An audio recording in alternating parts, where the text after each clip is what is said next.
حتیٰ کہ شام ہو جائے، صبح سے شام تک 70,000 فرشتے۔ اور اسی طرح اگر شام کو کسی کی بیمار پرسی کے لیے گیا تو فرشتے 70,000 فرشتے صبح تک اس کے لیے مغفرت کی دعا کرتے ہیں اور رحمت کی دعا کرتے ہیں۔ وَكَانَ لَهُ خَرِيفٌ فِي الْجَنَّةِ، دیکھیں پھر وہی خریف کا لفظ آ گیا، اور اس کے لیے جنت میں ایک باغ بھی ہے۔ اللہ اکبر۔ حضرت ابو ہریرہ رضی اللہ تعالیٰ عنہ فرماتے ہیں، اب یہ ایک اور موضوع پہ آپ کو ادب سکھاتے ہیں، فرماتے ہیں کہ رسول اللہ صلی اللہ علیہ وسلم جب ان کو چھینک آتی، ہاں، تو آپ آ، اپنا ہاتھ جو ہے وہ اپنے منہ پہ رکھتے، ہاں، او صوبہ علی فیہ، یا پھر اپنا کپڑا مبارک، کوئی بھی کپڑا ہوتا ہے ان کے پاس تو وہ اپنے منہ مبارک پہ رکھتے، وخفض او غض بہا صوتہ، تو اور آپ اپنی آواز کو پست کر دیتے تھے۔ یعنی یہ ہے چھینکنے کا انداز، کہ ایک تو یا تو ہاتھ رکھو یا پھر کپڑا منہ پہ رکھو، اور اس کے بعد آواز کو بھی آہستہ کرنا، کوشش کرنا۔ یہ بہت بڑا ہمیں جو ہے نا ایک سبق مل گیا ہے۔ حضرت ابو ہریرہ رضی اللہ تعالی عنہ ارشاد فرماتے ہیں کہ رسول اللہ صلی اللہ علیہ وسلم نے ارشاد فرمایا کہ نفس المؤمن معلقۃ بدینہ، مومن کی جو روح ہوتی ہے، روح وہ معلق رہتی ہے اس کے قرض کے ساتھ، جب تک قرض نہیں اتاریں گے اس کی، مومن کی جو روح ہے وہ نہیں جاتی اپنے مقام تک، حتیٰ یقضى عنہ، یہاں تک کہ اس کا قرض ادا کر دیا جائے۔ اس کا ترجمہ کیا لکھا ہے؟ مومن کی روح قرض کے بوجھ کی وجہ سے لٹکی رہتی ہے، علیین میں نہیں جاتی، جنتوں میں نہیں جاتی، یہاں تک کہ اس کا قرض ادا کر دیا جائے۔ اور آپ علیہ السلام جو ہے وہ جنازہ نہیں پڑھایا کرتے تھے جب تک کہ قرض ادا نہ ہو جاتا۔ یہ قرض اتنی بڑی جو ہے نا وہ اتنا سخت جو ہے، چونکہ اس کا تعلق جو ہے حقوق العباد سے ہے، اس لیے اس کا حکم بھی سخت ہے۔ تو یہ باقاعدہ سے اپنے قرض وغیرہ لکھا کریں، تاکہ قرض آپ ادا نہ کر سکیں تو کوئی آپ کا جو ہے کوئی بھی ولی وہ اس کو ادا کر سکے۔ اسی طرح حضرت ابو موسیٰ فرماتے ہیں کہ رسول اللہ صلی اللہ علیہ وسلم نے ارشاد فرمایا، یہ الگ سے ایک موضوع ہے، یہ بھی ادب میں سے ہے، مسلمانوں کے آداب میں سے ایک ادب یہاں بھی ہے۔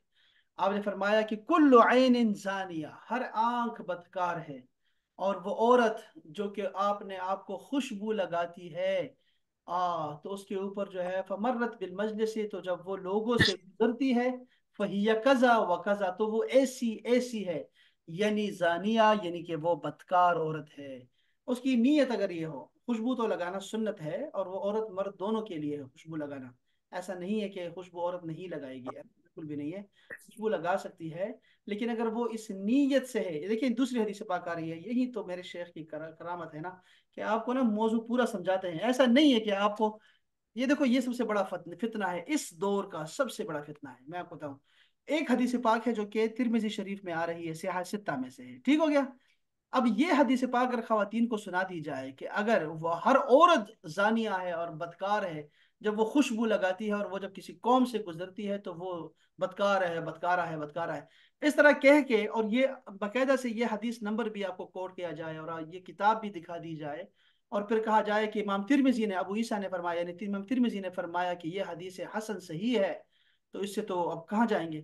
تو یہ دین کا ایک ایک رخ آپ نے دیکھا ہے، ایک حکم دیکھا ہے، اس کی تفصیلات ہی نہیں دیکھی آپ نے، باقی قرآن سے، حدیث سے، فقہ سے، ائمہ کو اللہ تعالیٰ جو ہے نا لمبی جو ہے نا ان کو ان کے درجات عطا فرمائے، ان کے بڑے بڑے درجات عطا فرمائے، جب انہوں نے جو ہے ان چیزوں کو جمع کیا اور احکام ہمیں آسان کر کے بتائے ہوئے ہیں۔ تقلید اسی لیے جو ہے نا ہم لوگوں پہ واجب ہوتی ہے کہ ہم لوگ خود سمجھدار نہیں ہوتے۔ تو فتنہ اس دور کا یہ ہے کہ ایک حدیث سنا دی اور اس کے بعد حکم لگا دیا، فتویٰ لگا دیا۔ اب اس کو یہی روایت دیکھیں، اور یہ بھی نسائی شریف کی حدیث ہے، امام حاکم نے مستدرک میں روایت کیا، اور اس کے بعد امام احمد نے مسند امام احمد نے روایت کیا، اور آپ نے کیا فرمایا؟ دیکھیں یہاں پہ دیکھیں، یہ حدیث کی شرح ہے، اور حدیث سے حدیث کی شرح ہے۔ آپ نے فرمایا ایما امرأۃ استعطرت فمرت علی قوم لیجدوا، یہ حکم ہے نا، لیجدوا، اگر کوئی عورت اپنے آپ کو خوشبو لگاتی ہے اس نیت سے کہ لوگ اس کی خوشبو کو پائیں، تو وہ بدکارہ ہے۔ اللہ اکبر۔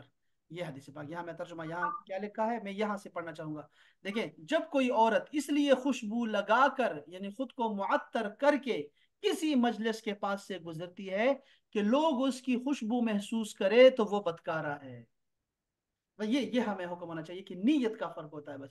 تو عورت خوشبو لگا سکتی ہے باقاعدہ سے، بالکل سنت ہے، اور خوشبو لگانا چاہیے، اور ضرور لگانا چاہیے، شوہر کے لیے اسپیشلی عورت کو جو ہے خوشبودار رہنا چاہیے۔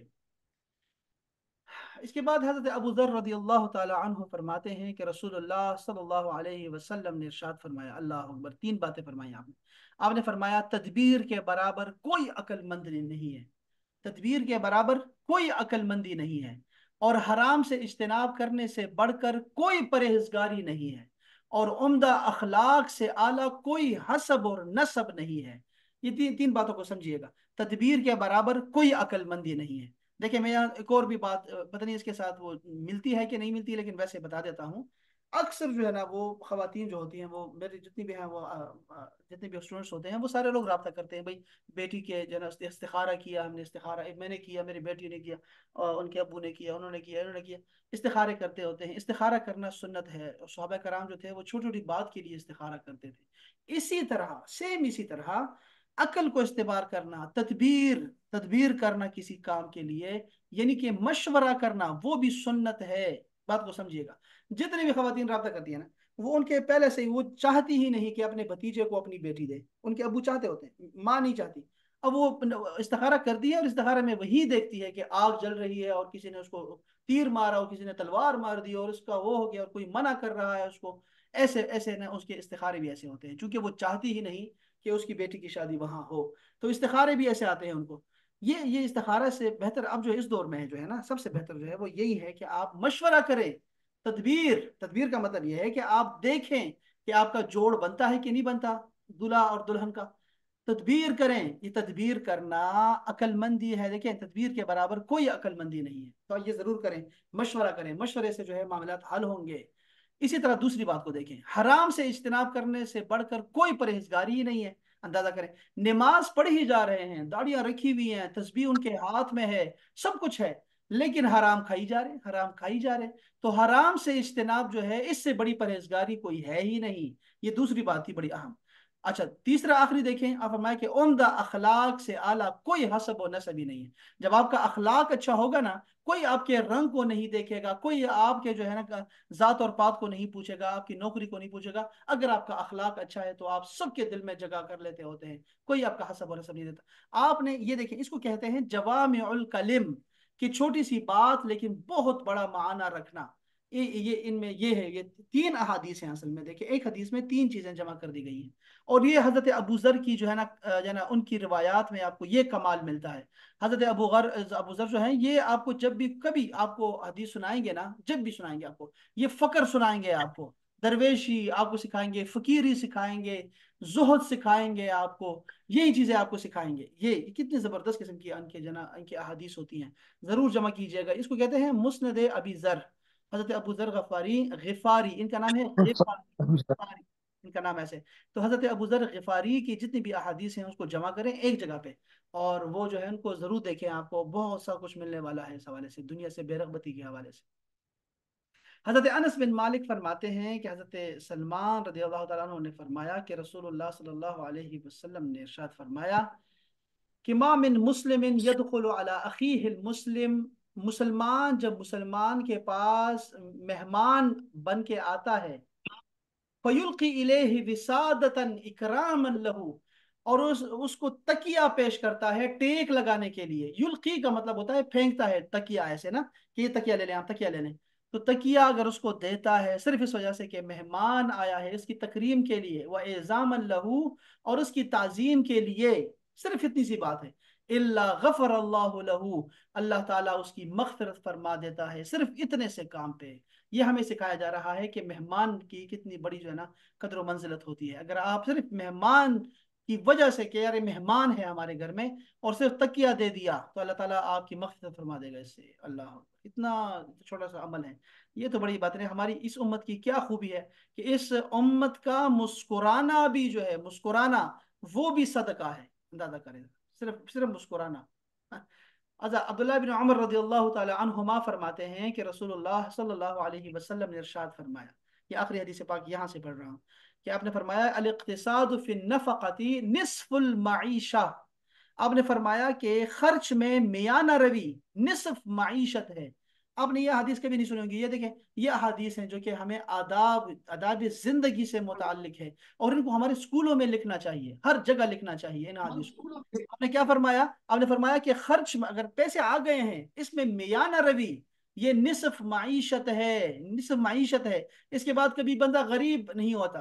من عالا من اقتصدا، کبھی بھی جناب ما عالا من اقتصدا، جس نے بھی میانہ روی اختیار کی وہ کبھی غریب نہیں ہوتا، کبھی غریب نہیں ہوتا. میانہ روی کو آپ حتیٰ کہ صدقہ خیرات میں بھی آپ نے میانہ روی کا درس دیا ہمیں، اسلام ہمیں یہی درس دیتا ہے، اور قرآن بھی یہی درس دیتا ہے، حدیث بھی اسی کی تفسیر ہے. آپ نے فرمایا اس کے بعد کہ وَتَوَدُّدُ إِلَى النَّاسِ نِصْفُ الْعَقْلِ، آپ نے فرمایا کہ لوگوں سے محبت اور خلوص سے پیش آنا یہ نصف عقل ہے. یعنی اگر عقل کو پورے جو نا عقل مندی کو میں 100% دے دوں تو 50% یہ ہے کہ لوگوں سے محبت سے پیش آؤ، بس لوگوں سے محبت سے ملنا ہے آپ نے، بس یہی آپ کی جو ہے نا یہ عقل مندی کی نشانی ہے. اللہ اکبر. اور آخری چیز کہ حسن السؤال نصف العلم، بہترین سوال کرنا، اچھے طریقے سے سوال کرنا اور اچھا سوال کرنا یہ نصف علم ہے. آدھا اگر علم کو 100% کر لیں تو اچھا سوال یہ بہت کم ہے، بہت ریئر ہے. یہ اسٹوڈنٹس اگر آپ کے 1000 ہوں گے تو ان میں سے کوئی پتہ نہیں ایک دو کا بندہ سوال کریں گے آپ سے. اگر میں کہوں سوال کریں، آپ 100 سوال کریں تو 100 سوالوں میں سے آپ دیکھیں گے کہ پتہ نہیں کوئی 10 یا 20 سوال ہوں گے جو کہ کام کے ہوں گے، باقی سارے سوال ویسے ہی ہوں گے اور وہ کام کے نہیں ہوتے. تو اچھا سوال یہ نصف علم ہے. یہاں یہ آداب کا جو ہم نے شروع کیا تھا 2-3 دن ہم نے پڑھا ہے آداب کا، یہ سارے اس کے جو جتنے بھی پورا باب تھا اس کے اندر بہت سارے چیپٹرز تھے وہ ہم نے ختم کیے ہیں. میں چاہتا ہوں جناب ہمارے پاس 10 منٹ 12 منٹ اور ہیں، میں چاہتا ہوں کہ آج جو ہے وہ ہم ذرا ایک اور حدیث پاک ہے یہ نوافل کے حوالے سے، میں چاہتا ہوں کہ ذرا وہاں سے بھی جو ہے وہ تھوڑا سا پڑھ دوں تاکہ ہم جتنا بھی اس کتاب سے پڑھ سکیں یہ ہمارے لیے بہتر ہوگا. میں چاہتا ہوں کہ جتنا میں جلدی سے پڑھتا جاؤں اتنا ہی ہمارے لیے بہتر ہے. پھر ہمیں اعتکاف کا بیان بھی آئے گا اور ساری چیزیں آئیں گی انشاءاللہ تعالی. یہاں میں آپ کو ذرا نوافل کے حوالے سے کچھ احادیث ہیں وہ سنانا چاہتا ہوں، اور آپ دیکھیے گا کہ یہ جو کتاب ہے منہاج السوی یہ کیوں لکھی گئی ہے، آپ کو یہاں سے محسوس ہوگا. ایک ہم کیا پڑھ رہے ہیں نوافل کے بارے میں. اب امام بخاری جب کوئی حدیث روایت کریں گے تو وہ نوافل کے باب میں وہ حدیث کوٹ کر دیں گے. اب وہ جو حدیث پاک ہے اصل میں وہ کسی اور موضوع کے لیے بھی بالکل سیٹ ہے، وہ اس کا کوئی اور بھی ہم اس کو موضوع دے سکتے تھے لیکن وہ نہیں دیا. آپ یہ 3-4 احادیث سنیں، صرف 3-4 احادیث، آپ کو اندازہ ہو جائے گا کہ یہ احادیث جو ہیں یہ نوافل کی فضیلت میں ہے یا اس سے ہمیں اور بہت کچھ جو ہے وہ مل گیا ہے. ذرا دیکھیے گا، ذرا میں اتنا دیر کی آپ کو یہ حدیث سناتا ہوں، ذرا یہاں سے سنیے گا، دھیان رکھیے گا احباب. اس میں سوال بھی کر سکتا ہوں آپ سے، ٹھیک ہے؟ ذرا دھیان رکھیے گا. یہ دیکھیں یہ ہے فضیلت سنن اور نوافل کا بیان. حضرت ابو ہریرہ رضی اللہ تعالی عنہ روایت کرتے ہیں، ٹھیک ہے، صحابی ہیں یہ. آپ نے کہا کہ رسول اللہ صلی اللہ علیہ وسلم نے ارشاد فرمایا. ٹھیک ہے جی، آپ دیکھیں صحابی روایت کر رہے ہیں رسول اللہ سے، اور رسول اللہ نے کیا فرمایا؟ ان اللہ قالا، بے شک اللہ تعالی نے فرمایا. اس کو کہتے ہیں حدیث قدسی. یہ ہے اللہ تعالیٰ سے روایت کرنے والی حدیث پاک جو رسول اللہ صلی اللہ علیہ وسلم فرما رہے ہیں. اب یہ حدیث میں کیا کوٹ کر رہا ہوں؟ نوافل کے فضیلت کے متعلق. لیکن سنیے گا، پہلی بات جو کہ نوافل کے حوالے سے ہے، جو قرب الہی کے حوالے سے ہے، اس کا آغاز کن الفاظ سے ہو رہا ہے؟ فرمایا من عاد لی ولیا فقد آذنتہ بالحرب. جس شخص نے بھی میرے کسی ولی کی دشمنی مول لی، کسی ولی سے دشمنی کی، فقد آذنتہ بالحرب، تو میں اس سے اعلان جنگ کرتا ہوں. یہ شروع یہاں سے ہو رہا ہے، نوافل کی بات ہو رہی ہے، نوافل کی فضیلت کی بات ہے. اور آپ نے کیا فرمایا پہلے جملے میں؟ کہ جس نے بھی، اللہ پاک نے فرمایا کہ جس نے بھی میرے ولی سے دشمنی کی تو وہ میرے جنگ کے لیے تیار ہو جائے. آپ اگر قرآن اور حدیث کا مطالعہ کریں گے نا تو اللہ پاک نے صرف 2 بندوں کو چیلنج دیا ہے جنگ کا، 2 بندوں کو. ایک یہ بندہ ہے، دیکھو یہاں پہ حدیث قدسی میں جو کہ بخاری شریف کی حدیث پاک ہے، آپ نے اس بندے کو جنگ کی دعوت دی ہے جو بندہ کسی ولی اللہ سے، اولیاء اللہ سے دشمنی رکھتا ہے، بغض رکھتا ہے، کینہ رکھتا ہے اور اس کو بت سمجھتا ہے، نعوذ باللہ. وہ بندہ جس نے ساری زندگی نوافل میں گزاری، عبادت میں، ذکر میں اور بے رغبت یہ دنیا میں گزاری ہے، ساری زندگی اللہ اللہ کرتا رہا، اس کو